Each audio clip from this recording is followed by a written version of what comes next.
I am Mike Matthews, and this is Muscle for Life. Thank you for joining me today for a discussion about toughness, about resilience, grit, the ability to push through difficulties, overcome challenges, and achieve goals. And my guest for today is Steve Magness, who explores these topics in his newest book, Do Hard Things. Now, this book is the result of Steve's exploration of the science and practical psychology of navigating difficult moments.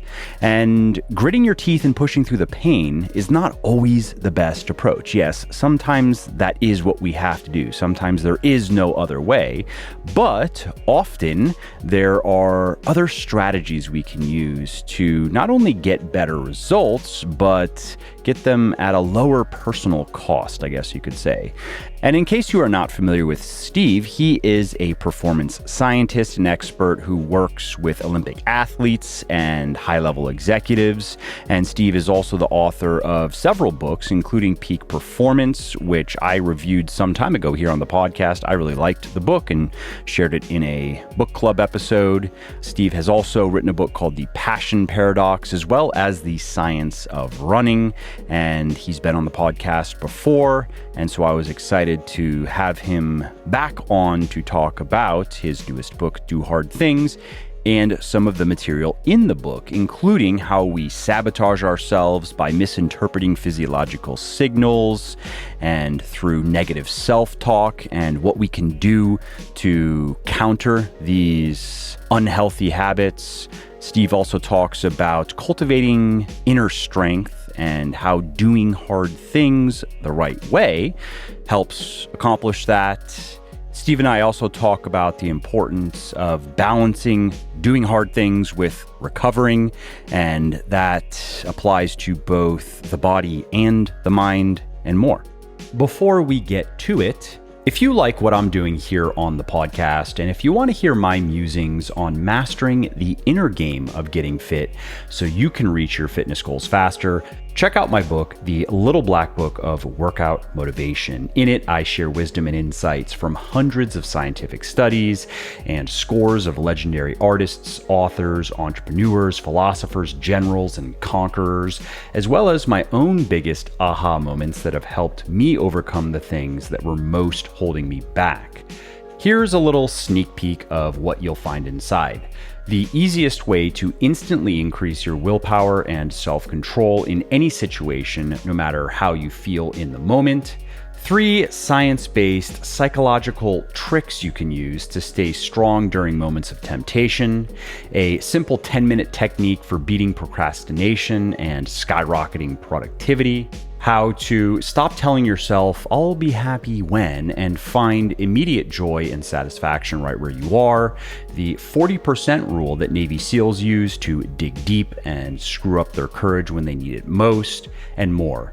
And all that is why I've sold over 60,000 copies of The Little Black Book, and why it has over 1,000 4- and 5-star reviews on Amazon. And you can find The Little Black Book of Workout Motivation on all major online retailers like Audible, Amazon, iTunes, Kobo, and Google Play. Hey, Steve, thanks for taking your time to do this. Yeah, thanks a lot. I'm excited to have this conversation. Same, yeah. As I was just saying offline, I really liked your previous book, Peak Performance, which you wrote with Brad Stulberg. And I recently had Brad on the show to talk about his newest book. And so I wanted to get you on to hear about your newest book, which you co-authored with Brad as well, right? So this one was actually solo. Oh, okay. What did I see wrong? I saw something wrong. I wouldn't be surprised because we call each other, even though we do it solo, we work in tandem on all of these things. So we consider both of our books, even though for, the publishing sake, we just kind of did them alone. Yeah, no, I understand. I mean, just random question. Do you like to work on one project at a time, or do you like to work on a couple of projects? Yeah. So what I would say is I have one major project at a time, but then I have a bunch of stuff in the background where I'm like dabbling, it serves as the break or especially in the writing process when you're just like, I've read this page like 25 times. I'm sick and tired of like editing or writing more on it. I need a break. And that's where I just go to other projects. Yeah, yeah, I like to do the same thing. I mean, there's that point of editing fatigue, so to speak, but then there's also kind of topic fatigue, right? Where for me, after 3 or 4 hours of immersing myself in one thing, it's just nice. Like, sure, we could just keep on grinding, but I find the quality of the work goes down. And then you have more editing to do now. So are you really getting ahead? Or is it actually more productive to put that work away and just go do something else, anything else, and then come back to, the main project when you are reinvigorated to some degree? Absolutely. I'm so glad you brought that up because that resonates completely because the thing we often are told to do is just like sit down and just like grind through it until you've like hit some number of pages or have done so much work. But the reality is the quality suffers after a while. I mean, and it's not just editing or writing, it is literally spending that amount of time with your brain focused on the singular topic. And I always know when it's time to walk away because I'm like, you go from like clarity to just a bunch of mush, you know? And it's just like I've got to do something else. I got to give my brain something else to focus on that is completely different before I can, make sense of this again. I also think it's not good to do creative work when you are thoroughly bored. Like, okay, you've started off with a lot of interest and you've worked on it, you've worked on it, you've worked on it. It's hours now have gone by and you are just kind of bored with it. And I find that maybe it's just a consequence of the English language and the amount of nuance and connotation that the emotional state you're in when you do creative work, when you write, it seems to manifest in subtle ways. Don't you think? Oh, absolutely. Like it's hard to get people excited about something when you are just grinding through it and really not having a good time at all. Yeah, no, I agree completely. I think that's where you have to separate out your creative work and almost create blocks for it. I mean, in my own writing, I write in the mornings, especially because that is when I'm most fresh. And for me personally, like it comes, 2, 3, 4 o'clock in the afternoon. If I try and write, it's going to be miserable. And if I'm having a miserable experience doing it, then the writing's not going to be of quality. And like the reader can come across like they pick that up. You can tell when an author is like excited about the work they're doing versus just like trying to get through and fill that page and get to the end. Yeah, I'm the same way. I like to do my creative work early. Earlier the better. And I've played around with different routines. Something that I've found probably a little bit helpful. It's hard to quantify exactly, but I believe in it enough to keep doing it. Is I like to also do so. I do 30 minutes of just in cardio every day. I hop on the bike that's behind me, and I've done it at different times. And sometimes I'm like, okay, I have to make phone calls, work calls, personal calls. I can just do that on the bike. 5 or 6 out of 10 of intensity. But considering the research that shows the kind of boost in creativity that many people experience after doing some exercise, so long as it's not like completely beating the shit out of you, right? And then experiencing that firsthand, I'm like, okay, I think that. So my little routine is, I'll wake up, do my simple little stuff in the morning, make some coffee, and then there's maybe 20 minutes of scheduling some social media stuff for the day while I drink my coffee. And then I hop on my bike and then I'll either make a call or read because I read on my phone. And because I'm not doing high intensity stuff, it's a little bit obnoxious to read but I can still do it. Right. And I'm going to do it anyway. So get that done and then have a good solid few hours to do my creative work. And I've tried different things and I've settled on that. Just seems to be, for me, a very productive routine. We're like routine buddies here because mine is very similar. Although mine's not on a bike, although sometimes I do the same on the bike, but I will go for about a 30 to 40-minute easy run because I'm a runner is my background, but it does the same thing. It kind of gives me I like to think it gives me enough blood flow and enough like whatever Just good chemicals, you know. Just good chemicals floating around so that it's like, oh, I'm energized, I'm ready, and can sit down and do the work. And I think that's important. I think there's also something, I don't know, just something about, it's almost like your brain after a while identifies the routine, predicts the routine as like, oh, like we're going to go on this bike ride or this run and it's going to wake us up. And then we're going to dive into this creative stuff. And it's almost like you're priming your body to get the work done. Yeah, yeah. I think that there's almost certainly something to that. If you just look at the different types of entrainments, even eating at certain times of the day, you know, that habituates the body. So that would make a lot of sense. Yeah, exactly. It's amazing what we can do with just almost, again, priming our brain and body to get ready to do what it is. I mean, I look at it as, what state are you trying to get in? And then how do you get in that state? And it's no different than an athlete who's about to, lift some weights or go run a race or, play baseball or whatever. It's like, what state you want to be in. And I take that same approach for my creative work, for whatever, my writing. And I think that's important. Is there anything else that you like to use or do to get into the creative work state? Yeah, so it depends on the day, but a lot of times I'll use music as well to get me in especially if I'm kind of low. If for whatever reason I'm a little low on energy or physiological arousal, I'll use music to just kind of like get me in the right spot. The other thing that I think is really important is, I think your environment when you're doing the creative work can almost like prime and invite action. So my environment for writing is like, I'll have my laptop that I use, obviously, but on the side, I'll have a notebook for like ideas and a scratch piece of paper, or I have in my office, I have a whiteboard on the wall where it's just like things that invite that like creative environment of doing the work. And I'll try and put my phone elsewhere or leave it out of the room or like turn it off, like something where I'm not invited towards that other thing. Where you don't even see it. That's important. Exactly. Even if it's in your peripheral vision, it can distract you, Exactly. It's almost like it's their calling.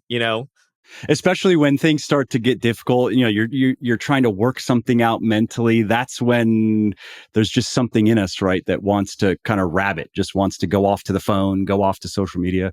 Exactly. And the other thing that is increasingly difficult or increasingly important for me is like, even when I'm writing, is I try and separate out maybe the outlining and researching so I have it done. Because if I don't, what happens if I try and do both at once? Then I'll be drawn to, well, where do you research? You go look at stuff online and, Google around and all that stuff. And I'll be drawn to like social media. So I try and do it where like, okay, I don't even have to open up my browser, and I'm not tempted to go look at those tabs and all that good stuff. Yeah, yeah, that makes a lot of sense. I like to do that type of stuff later in the day. Some days I don't get to it because I have other business things I have to do. But if I can have it my way, and I'm doing a lot of the work I like to do the most, honestly, there's the creative stuff, the actual creation of things in the morning, and then in the afternoon is when I like to do research, process notes from books, things that, yeah, you have to be mentally present, but it's just not the same as having to synthesize and write. Exactly. No, I'm right there with you. It's like, I think it's important, but that again comes down to the awareness. Like, understand when you can do certain types of work. And I'm similar. Is like I'll do that note taking or that like research and stuff in the afternoon as well, often because my brain can handle that. It can't handle the creative stuff at that time. So identifying what works for you is super important for whatever pursuit you're trying to master. Yeah, something I've also had to really become more disciplined about is if I haven't slept well, I find that trying to grind through that, even to do the morning, try to stick to that same routine that we just discussed, um, I find that it's just not nearly as productive because 10 years ago, I could sleep 5 hours and be like, oh, I guess I'm a little bit, whatever. You know what I mean? Now, at 38, it's not the same. And so what I'll do then is I'll maybe do some editing. I find like that I can do decently if I'm not entirely there, but trying to create from scratch when I just have that fog of being under rested. Again, I can make something happen, but it takes a lot more time than it should, and it's really just not a great use of time. Yeah, age is undefeated. I mean, it all it's you can get away with stuff when you're in the 20s. I feel the same way. It's a hard, a rough sleep night, you don't have that energy. Yeah, and now it's like, oh, my pillow is a little bit off. I feel like I fell out of fell off the roof of a 10-story building. I know it's crazy. But the way I look at it is it's similar to physical pursuits. If you got 1 hour or you got a couple hours of sleep or whatever have you, are you going to go out and like try and do the hardest workout you can? Of course not, because it would backfire. Like you'd be fatigued, your performance would suck, etc. So what do? When you're in that kind of bad state? You switch to easier workout. And that's how I approach this too is some days, yeah, I might have a hard workout, quote unquote, scheduled for writing or what have you. But if I didn't get sleep or some super stressful event came in and I can't, do my normal stuff and I'm not recovered enough to do it, you got to pivot. And that's just part of it. It's kind of like a life periodization, right? Like push hard when you feel good and back off when you don't. And that probably summarizes a lot of at least the periodization plan, the training periodization plan that most people need. Most people don't need much more than that. Exactly. No, keep it simple. I love that. Life periodization. That's what it is. Yeah, yeah. All right, so let's segue now and talk about your newest book, Do Hard Things. I'm curious, why did you want to write this book? Because this is a perennial topic. There are a lot of books out there on it, and as someone who has written a few books, I know that there was something about this where you're like, here's a message I want to get out, and nobody has really said it the way I want to say it or put it together the way I want to put it together.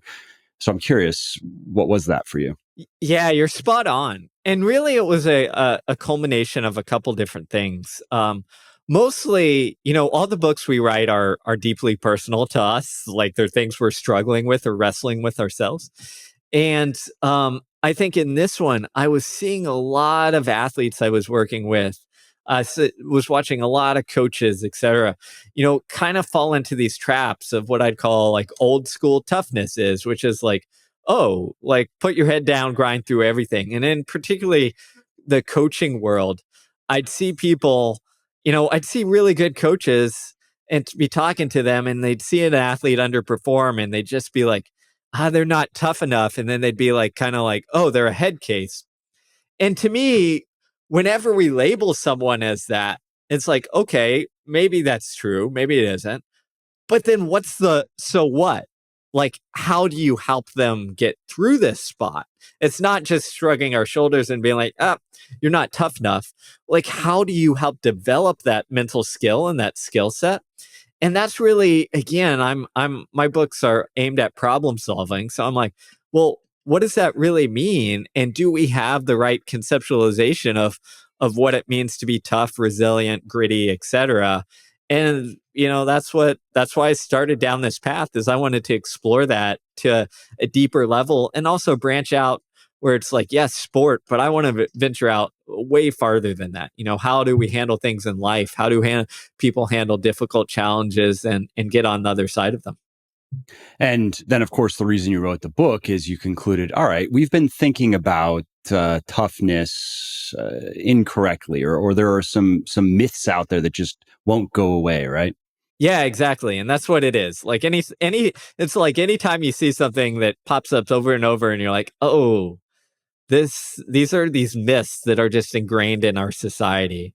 And I think with toughness, again, a lot of it is almost, I'd call it like this old school model, which I'd say is the analogy I'd use is it is giving everybody a hammer for every problem they encounter and saying, just use this will work. And that hammer means like bulldoze through it, like ignore the experience or just kind of fake your way through the difficult thing.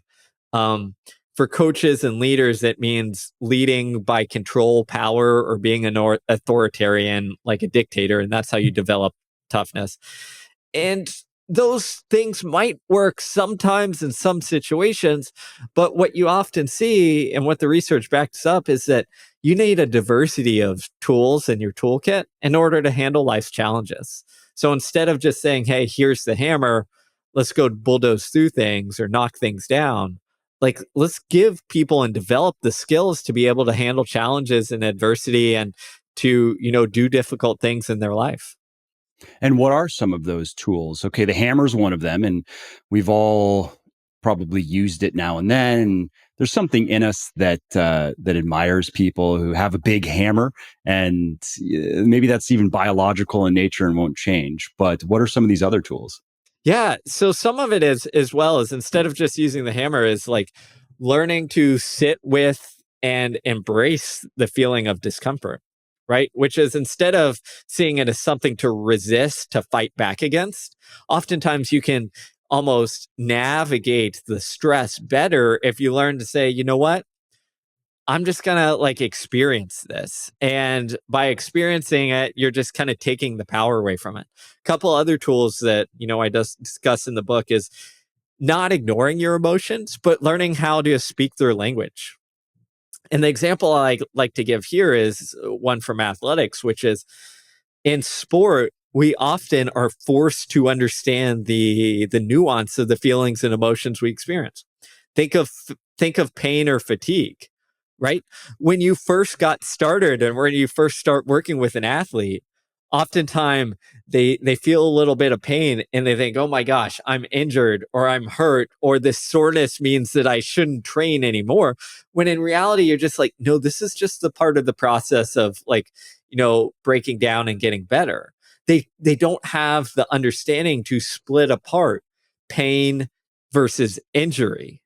As we get experience, we know, well, this little pain means, oh, this is just fatigue, or this is something I should watch because it's a little out of the ordinary, but not that concerning, versus, oh no, this means if I keep training, like I'm going to be out for weeks or months and I should call it a day and quit now, no matter what I'm doing.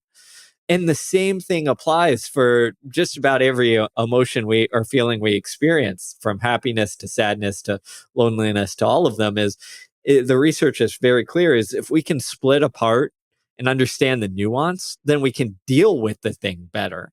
So instead of, again, old school model of like play through the pain, forget about what you're experiencing or feeling, is sometimes you need to sit with it, understand it, and speak that language to know, hey, do I listen to this thing, or is it something that I can let float on by because it's not a big deal? That makes me think of in dieting, something that is this similar is just learning that it's okay to be hungry. Now, if you're dieting correctly, you shouldn't be starving maybe ever, but you are going to be hungry from time to time. That's a reliable indicator that you are restricting your calories, and you can do things to mitigate that. But if you have to lose any significant amount of weight, no matter how picture perfect your meal plan is and your compliance, you're going to be hungry now and then, and that's okay. I know that's a breakthrough for many people to understand, like, oh, I don't have to always eat food just because I'm hungry. That's a brilliant example, and I've never thought about that, but it's spot on because what's happening there? You experience a little bit of hunger, and your brain maybe initially immediately jumps to, oh my gosh, I've got to close this gap. I've got to like get rid of this feeling. How do I do this? I've got to eat right now. When the reality is, right, a little bit of hunger is just something that maybe doesn't signal that you should eat. Maybe it's just saying, you know what? In the next couple hours, I'll probably should have something, but I don't need to fill this right now. And I think often in all aspects of life, whether we're looking at physical pursuits or feelings like hunger or other, stressful anxiety invoking emotions, what happens is we treat it like that person who isn't comfortable with being hungry. We feel a little bit of that. We mistake it for a larger alarm as if we're starving when it's really not. And part of toughness is training to turn that alarm down, right? To understand, oh, this is just a little bit of hunger. I don't need to flip out and react to it. I can just, again, sit with it for a while and, I'll address it when it's actually time. But this isn't a signal that tells me, hey, you need to eat or consume or fill this gap or closure with this alarm right now. Yeah, sometimes it's just psychological in nature too, right? Sometimes it's just the desire to eat. A little test that I'll tell people to do is if they feel that hunger, imagine that there was a bowl of boiled beans in front of you. Would you eat the beans? If you wouldn't eat the beans, probably not physiological hunger, probably psychological. If you'd eat the beans ravenously, okay, there might be some physiological hunger there. But sometimes, again, it's just maybe it's a moment of boredom, it's a moment of sadness, or something else that just triggers the desire for food, and it's perceived as hunger. Again, I love that example too. I might borrow that one because it's great because Please do. I borrowed it from Menno Henselmans, so I'll give him credit. fantastic. Because what it does is it gets at the reality that we really kind of suck in our modern world at understanding our internal signals. And some of them, and almost most of them have some sort of physiological origin at some point, but we've layered on the psychological, baggage that often fools us. And, in researching, writing the book, actually, I talk about this in the book. One of the most fascinating studies that I think I've seen that came across that demonstrated this is they took individuals, they put them on made them walk across like this super high bridge, like, a suspension bridge that is kind of scary to walk across. And then at the end, this was a bunch of guys. At the end, they had like an attractive female, who was in on it, talk to the people and, get their number or ask their number, all this stuff. And I forget most a part of it, but they come back. And what happened is the people who were standing on the very tall bridge and had this adrenaline flowing and this stress flowing from being in this crazy environment then misattributed that as like attraction and interest to the female who was standing at the end. If they ran the same experiment on like a bridge that was 5 feet off the ground, they didn't have that like physiological misattribution. Not as many people were attracted or followed up trying to call this, lady at the end because they didn't have the arousal with them. And what you get there is this wonderful example, which, as you showed in the hunger, is what scientists call misattribution of arousal or misattribution of like our feeling and our internal signals, where we feel something and it might be, hey, I'm just hungry, but it's really just I'm bored. Or it's really just that, for most of my life, I've eaten at, 12:30, in the afternoon. So my mind is used to it. But the reality is there is no physiological driver behind it. And part of being quote unquote tough is separating those things out. So you pay attention when there is that physiological driver. But when there's not, you say, you know what? This is a misattribution. Like, this isn't real. This is just like psychological for whatever reason. I don't need to listen to this signal.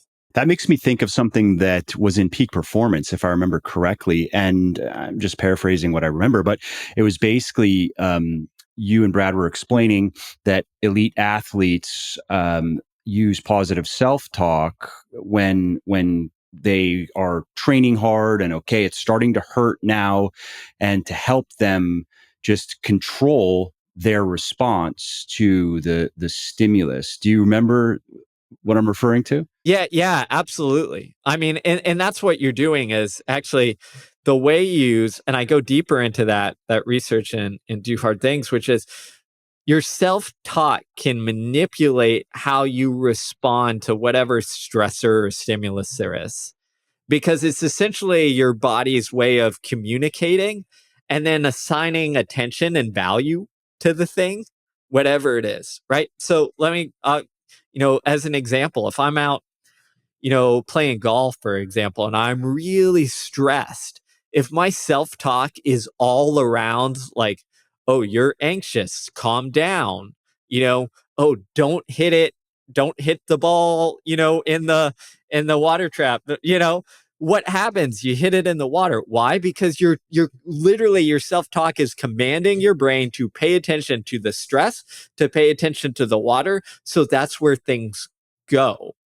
Okay. So your self-talk is almost, the way I like to think of it is, what are you telling your body to pay attention to? What are you telling your brain that is valuable and important in this moment? And too often what we do is we let that like negative devil on our shoulder, you know, pay attention to things that don't help us in the moment. So it's up to you to switch that back. And actually there's some fascinating work led by Ethan Cross out at Michigan, who has found that even if we change like the how we refer to ourselves in our self-talk, it gives us a little bit more space so that we can deal with the thing. So for example, if I use first person, it's not as effective as if I use second or third person. So if I say, I got this, it's not as good as, you got this or Steve's got this. As strange as that sounds, why does that occur? Because it creates a little distance. Because think of it, it's almost like a friend telling you what to pay attention to versus like yourself. And if a friend says, hey, Steve, do this, your brain latches onto it a little more easier. It's like, oh, I guess I should pay attention to that. So just changing the verbiage matters a lot. Hey there, if you are hearing this, you are still listening, which is awesome. Thank you. And if you are enjoying this podcast, or if you just like my podcast in general and you are getting at least something out of it, would you mind sharing it with a friend or a loved one or a not so loved one even, who might want to learn something new? Word of mouth helps really bigly in growing the show, so if you think of someone who might like this episode or another one, please do tell them about it. Could you give some specific examples of how somebody could change negative self-talk to positive? Yeah. So again, I think it's all about what you pay attention to. I'll give you some examples from the book that came from the running world, which is my space. But for example, in the heat of running, what often happens, you're in the middle of the race, you're halfway through, it's starting to suck, lots of pain, lots of fatigue. Your mind almost always goes to, okay, how do I get out of this spot? How do I quit? So your self-talk often goes like, oh, where's the hole to step in? Like, what if I stepped on this, like, this curb or whatever? I can fake this injury and get out. And you talk to the world's best runners, people winning Olympic medals and all that stuff, and they'll tell you the same thoughts go through their head. So how do you do that? Well, you've got to shift. It's almost like what's happened is your self-talk, your world has shifted to a very narrow field where it feels like life or death.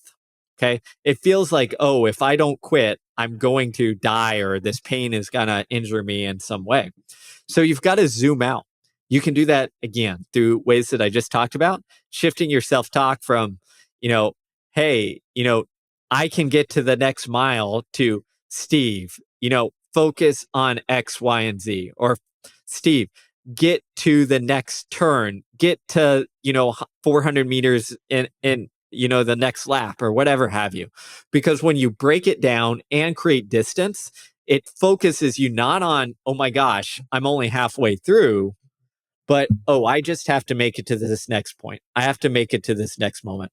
The other thing that surprisingly works really well is, again, if you create distance by a number of different ways. One, you can remind yourself that it's not you alone out here, right? Maybe you've got teammates in the race. Maybe you got training partners.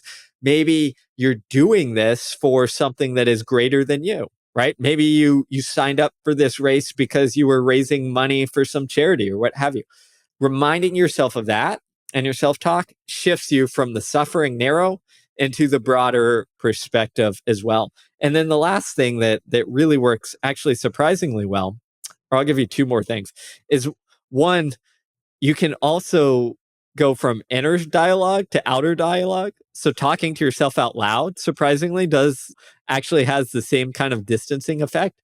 And if you watch tennis, you often see tennis players do this before they're about to serve, is they'll be muttering to themselves and you're like, what are they doing? Are they crazy? no, they're calling upon this power. Why does this work? Because often externalizing stuff is a little bit more simplistic. It comes earlier in our development of like our dialogue. It's why if you watch toddlers, they're often like, saying words out loud of what they're going to do, like ball, ball, chase ball. Why do they do that? Because it's more simplistic. They haven't developed that internal dialogue that we all have to the fullest extent. So, anyways, saying stuff out loud can often jolt you out of the narrow moment and bring perspective. And then the last thing that works really well, it also is thinking about the future or talking to yourself as if like you finished this thing and are looking back. Because again, it creates some perspective. I had a world class runner once tell me is like, I was really struggling in the middle of the race. And then I just started visualizing in my head and almost having a conversation with myself as if I was at the starting or at the finish line and looking back. And this was almost like a replay. And I was like narrating what I was doing. And it sounds crazy, but all of these different tactics just create just a little bit of space and perspective, which dampens down that emotional response and gets it at us out of that life or death kind of survival mode. Those are great tips. I really like all of those. And I guess I think to my own, I mean, it's mostly just work and workouts, nothing too grueling really, but have instinctively come across or just read about, like, for example, I've always liked that point of just focusing on, take writing a book, right? Just focusing on getting those next 1,000 words down or getting that next chapter edited. And so, like, for the first half of the book, I try not to think about how much work is still left. It's just, let's just get through today's chunk of work and let's do a good job on it. And also sometimes reflecting on how far I've come. So, like, all right, look, I'm working on a book right now that I'm about halfway through. And so it's been nice to just, again, ignore how much is left, but look at, all right, cool. I'm, 190 pages are done, or when it was only 50 pages, like, hey, 50 pages are done. And today I'm going to get through the next 2 or 3 or whatever. And then as I get closer to the completion, then I find it, and this is to this point almost of, envisioning the completed, being at the finish line. But then it's more motivating to think about, all right, I've only got 50 pages left. Like, I've already, done 300 pages. I'm almost there. Exactly. I use the same tactics in my writing. And I kind of see it as like you have to, whenever you start a project, you're really excited, really enthused, and then you get in that lull and you have to bridge that gap between that initial excitement and that point where you're talking about, where I call it like you could smell the finish line and you're just like, oh, I can see it, I can conceptualize it. And that middle part is that messy kind of lull where we're so far in, we've lost some of that excitement. So it really is that middle part where if you can chunk it and break it down into manageable pieces, then what does that do? That A, makes you able to manage it, but B, you also get this nice like little hit of motivation if you hit the small markers on the way, right? If you're just like, oh man, I got a chapter done today. Oh, look, I've got 100 pages done. Like, that gives you just a little bit of boost so that you can sustain it until you get to that point where you can smell the finish line. Yeah. Yeah. And I've also found that it makes the process a little bit more enjoyable, which I do think makes the work better. Even though at this point, I would say I know myself, and you're probably the same way. I mean, you're an endurance athlete, so you're definitely the same way. I mean, I'm not an endurance athlete myself, but a guy who works with me actually used to do a lot of that, and he jokes that it's basically, he's like, the people who are the best are the ones who can suffer the most. They just never quit, right? And so, I know myself, and I'm sure you're the same way. Like, once we decide to do something, we're going to get it done, unless there's some really good reason to not do it anymore. But so long as that's not the case, it's going to get done. But it is worth trying to make it a little bit more enjoyable, again, particularly with the creative work, because the amount of enjoyment that we have in creating that book is going to it's going to be perceived to some degree by our readers. Absolutely. And I think that's like anyone who writes a book will tell you that you're going to go through those moments, those phases where you're just like, oh, this sucks. Like, why am I writing this? And it's just like, you're going to get through it. But if you live in that space for too long, it your writing suffers and the reader can sense it often. Um, so to me, it's like, even during the difficult moments, how do we find that joy in that process? And often it's those little things and the small things that can bring back a little bit of joy where you're just like, okay. And then a little bit of that curiosity, because what also happens is you lose a little bit of that, like, halfway through, sometimes you're like, why did I write this again? Why did I sign up to do this? And you have to like remind yourself and get a little bit of that back, because that's the fuel that propels you and also like makes your work hopefully interesting and exciting for others to read and consume. Yeah, I totally agree. Shifting back to do hard things. So, given the title, obviously a part of the premises of the book is that we should do hard things and that it's important to experience discomfort. And you've said that here and there, but I'd be curious to hear more of your thoughts on that and how people might go about that practically speaking. Of course, exercise is one thing, but I'm just curious as to your thoughts. Yeah, I think it's vital. I think what I'm trying to, it's almost with this book, I'm trying to find this middle way, this middle path. And I'm saying, hey, the hammer bulldoze approach, isn't the only way. So we should have all these other tools. But at the same time, like, you have to actually do the difficult things, right? It's not like, oh, just create some space and some distance and navigate through things. You've got to do the thing. And again, the analogy I like to use is, if you don't, you are like the person who gets off the couch and hasn't exercised in a while. And the easy seems like it's life or death, right? In terms of the difficult, your brain goes from 0 to 100 and sounds alarm. So, exercise, physical stuff is the simplest way. And that's why I believe like that's the easiest route into that, because whether you're looking at, if you like speed, power, and strength, great. If you like endurance stuff, great. If you like team stuff, great. Like, there's so many avenues. So I think that is important. But I think it also applies to other avenues. And in fact, there's some fascinating research behind this. So I'll give the research and then some examples. Is actually, recently there was a paper that came out that studied people who did difficult, what I'd call psychological things. One of them that I remember is they made people, or they had people with different opposing political views talk to each other. Okay, which we all know is like actually challenging nowadays. And what they did is they told some people, half the group, and they said, you know what, like, go, like, try and talk to this person and be friendly and all this stuff, right? Our typical approach, like, try to be nice. And then the other half, they said, you know what, this is going to be a really difficult conversation, but I want you to embrace the discomfort of it. Embrace that it's not going to be easy conversation, that you guys will disagree and maybe vehemently. Just embrace it. And that's what they told the two groups. Well, the group that they told to embrace the conversation or embrace the discomfort, guess what? They had a better conversation. They didn't agree on everything, but they got a little bit of understanding on the other person, and they were able to have civil dialogue and then come out of it being like, oh yeah, that person, like, we might disagree on a bunch of stuff and have different views, but like, they're an okay person. Like, I could get along with them. So even something as simple as having difficult conversations is an avenue where we can almost flex and train this mental muscle of toughness.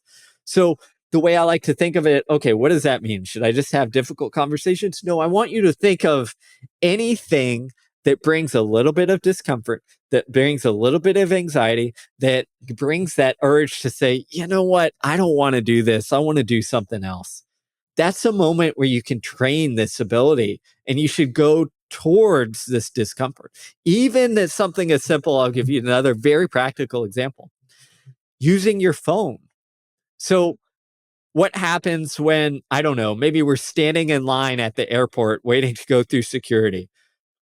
Even if we're standing with someone else, do we turn to them and talk to them to fill that boredom? Or do we reach for our pocket and pull out our phone? Most of us solve that boredom, that little bit of discomfort of like, oh my gosh, I'm alone in my head. We solve that by picking out our phone.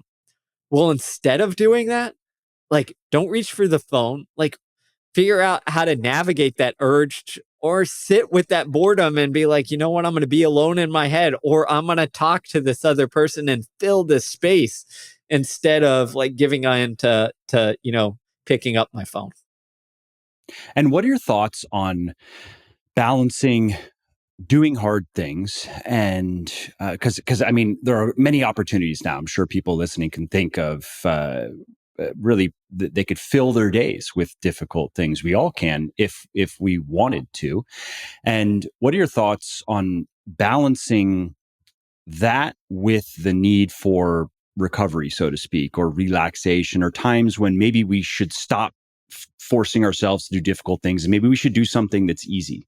Exactly. No, this is where, again, in this topic of space around toughness, resilience, I really was hoping to get across this nuance because often what you see is like people say, okay, we're going to do difficult things. I'm going to go suffer and everything in my life is going to be a challenge. And that's at one extreme. But what happens there is mindless suffering isn't what we're after. We're after like productive discomfort. And what happens is if you just say, oh, I'm going to embrace all these difficult things, eventually you're going to run out of energy or you're going to default towards survival mode, which is like, oh, I'm just going to get through this. Almost like writing a book, right? We talked about this a lot. Sure, I could plow ahead and say the difficult thing is to keep writing until I'm done. But what happens to the quality of that work? It plummets. So in this case, the quote unquote tough thing is often to say, you know what? My quality is plummeting. I'm not getting out of this difficult thing what I need to. So I'm going to recover, rest, do something easy so that then I can later come back to the difficult thing and do it very well. And that's where it's, one of the key things, and you see this in athletes, you see this in people who've handled challenging things, is one of the key attributes to being tough is that self-awareness. It's not, I'm going to persist no matter what. It's the self-awareness to know, when should I persist? When should I quit and do something easier, momentarily quit? When should I take a break? And being able to say, this is the right thing to do because for my performance, my productivity, this is going to help a lot more than just putting my head down and grinding through it. To use a training analogy that many people listening can relate to, it's when I'll say in strength training, we're going for adaptation, not annihilation, right? A lot of people who are into strength training or bodybuilding, they can try to punish themselves with so much volume and intensity that eventually the wheels fall off. And coming back to what you've said multiple times, that's the hammer, and it's good to be able to do that, but ultimately that's not productive. And I've had to learn this lesson to some degree over the years, where it actually, in a funny way, it takes more discipline, quote unquote, for me to do my deload as planned than not to, because I like training hard. I do. But the harder thing actually is to go, no, dude, just do your deload. You know that this is better this way, and I could give you 5 reasons why this is a good idea. So just go and do it. Yes, it's boring. Just go and do it. And in the past, I would be like, I can go another week. I can go another week until, everything is hurting, or maybe I get sick. That was like in the past, that would be my deload is, I wouldn't get sick often, but maybe it's every 4 or 6 months or something. And all right, fine, I have to get out of the gym. And so just to your point, sometimes the quote unquote hard thing to do is just slow down and let your body and your mind recover a little bit. Spot on. And, I would argue that often for, people like yourself or me or people often in athletics is we're pushers. The easy thing to do is go in and work out again. And often it's like, no, the difficult thing is to step back. Whenever I've worked with elite athletes, often I tell them, my job is to make sure you don't do something stupid. to hold you back when you need to be held back, because you've done this long enough. You know how to train, you know how to perform. But often in that moment, because we're driven, we're pushers, we just keep doing the thing when the smart thing, the hard thing is actually, okay, step back for a minute, deload, take a recovery week or whatever have you, because in terms of adaptation and performance, this is going to help a heck of a lot more than just continuing on. Yeah, yeah. And something else that I think of just in the context of this discussion is I can just think of examples personally. Oftentimes in life, difficult situations that I've gone through or problems were mostly because of something that I didn't want to face, that I didn't really want to deal with, that I kind of wanted to dance around, and so just another example of the difficult thing sometimes is to just face what needs to be faced. I just give a simple example is, the I've said this many times that the work that I enjoy the most is I like writing, I like researching, I like doing stuff like this. I like creating content for the most part. And I have a sports nutrition business that does quite well and is growing and requires a fair amount of my time. And my interest in growing a business, that game is just not as fun as it was, 7 or 8 years ago. I'm not a very money motivated person, so I don't get very excited over just making more money or the potential of having a lot of money in the future. And so I in over time kind of filled up my days with what felt like chores. A lot of the stuff I had to do was just chores. And in time, that just kind of wore on me because you can only sweep and mop the floor so many times until you're like, I just don't want to sweep and mop this floor anymore. And so this is something I've kind of had to kind of, I guess, come to grips with a little bit. And over the last 6 months or so, and start to work out what I can delegate, who else can we hire.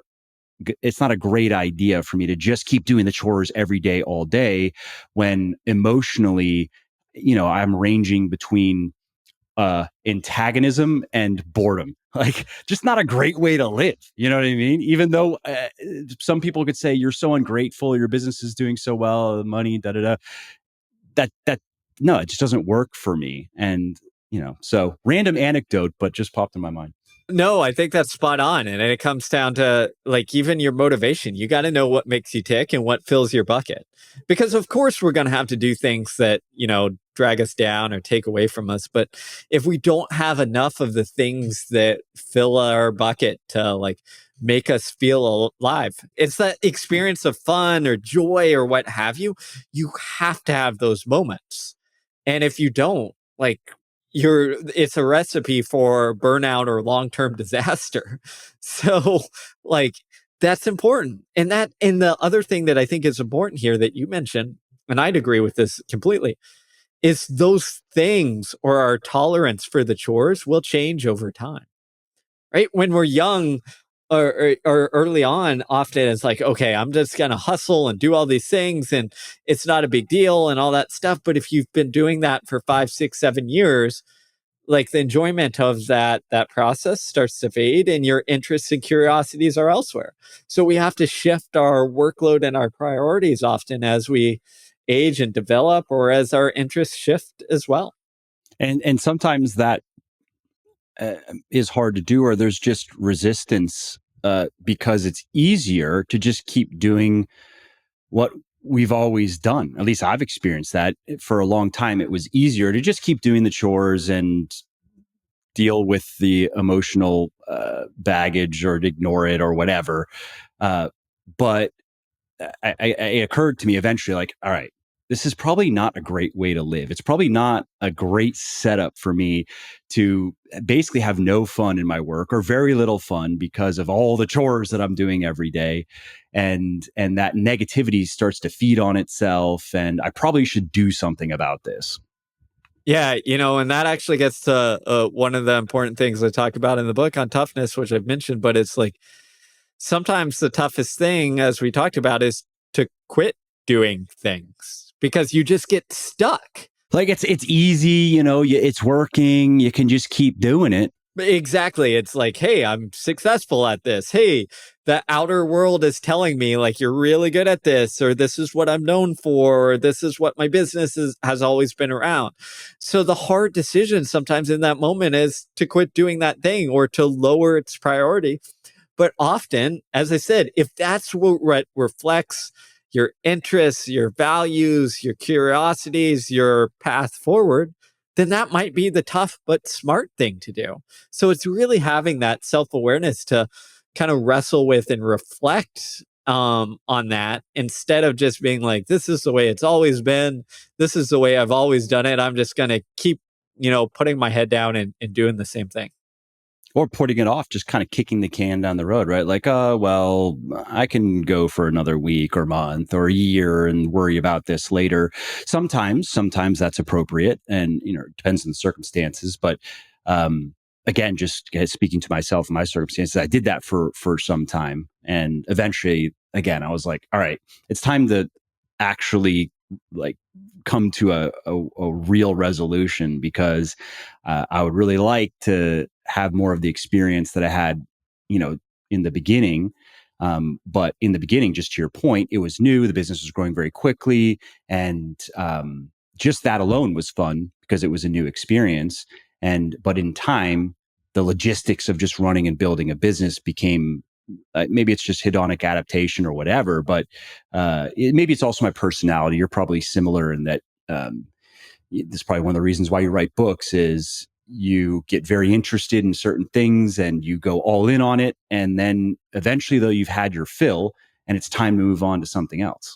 Spot on. That describes me to a T. That's why I write books. So, because some people love doing the same thing for 30 years, and I get it. I understand it completely. But, for me, it's I want to go deep and then I want to go do something else. So, again, it comes back to that awareness. What makes you tick? What motivates you? And I think so often we get motivation wrong because we think of the things like, oh, well, is it the money or the external rewards or drivers? And that's not what it's about.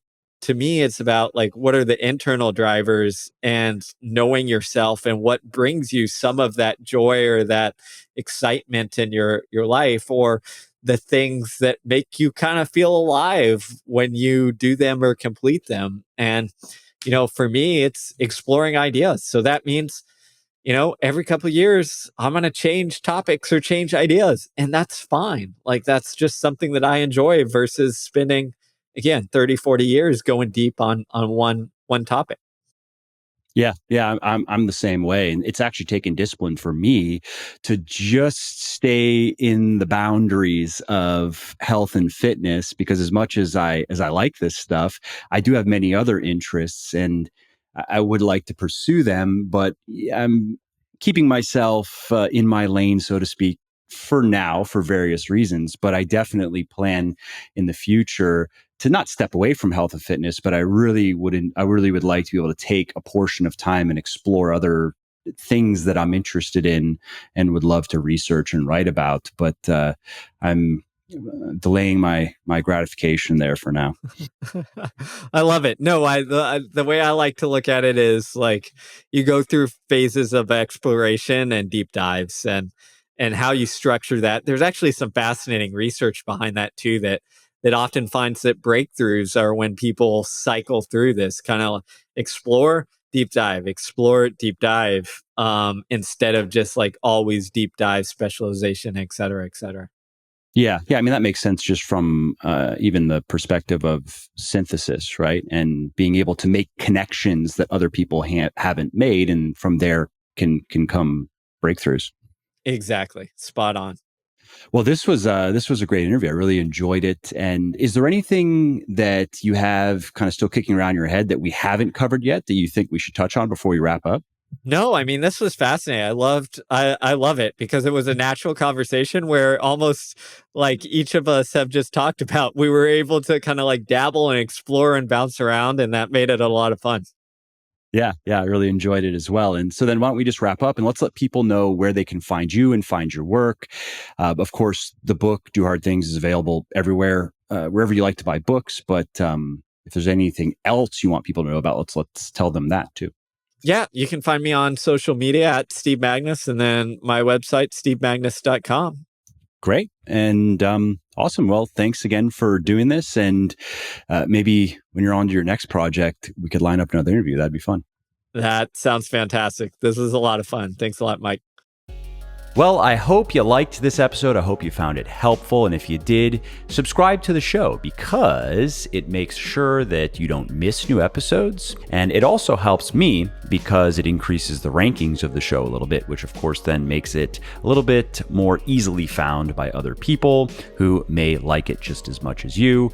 And if you didn't like something about this episode or about the show in general, or if you have ideas or suggestions or just feedback to share, shoot me an email, mike@muscleforlife.com, muscleforlife.com, and let me know what I could do better or just what your thoughts are about maybe what you'd like to see me do in the future. I read everything myself. I'm always looking for new ideas and constructive feedback. So thanks again for listening to this episode, and I hope to hear from you soon.